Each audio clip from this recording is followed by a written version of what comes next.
Demi eksistensi, motif trio Bang Jago bacot jukir sambil live IG di kebun kopi Cimahi. Pihak Satreskrim Polres Cimahi menangkap anggota geng motor yang membuat konten penganiayaan hingga disiarkan secara langsung lewat platform media sosial. Kapolres Cimahi, AKBP Tri Suhartanto, mengatakan, pembuatan konten tersebut dilakukan untuk eksistensi.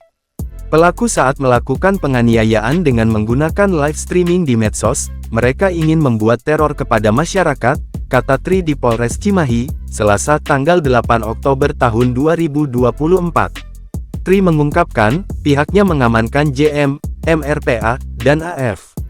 Mereka beraksi dengan melakukan penganiayaan terhadap S di parkiran minimarket di Kebon Kopi, Cimahi Selatan, Kamis tanggal 3 Oktober tahun 2024 malam. Korban memang acak. Di malam kejadian ini korban inisial S merupakan pegawai parkir Indomaret. Mereka langsung melakukan pembacokan membabi buta, ucapnya. Selain menyiarkan secara langsung, para pelaku juga mengunggah konten aksi penganiayaan yang dilakukan di sejumlah platform media sosial. Polisi juga mengamankan senjata tajam dan sejumlah barang bukti yang digunakan para pelaku saat melakukan penganiayaan. Para pelaku dijerat dengan pasal 170 ayat 2 ke 1 atau 2 junto pasal 353 ayat 1 atau 2 subsidiar ayat 1 atau KUH pidana. Ancaman paling lama 5 tahun. Kita akan coba perberat dengan UU ITE karena menyebarkan konten kekerasan kepada masyarakat, ucap Tri.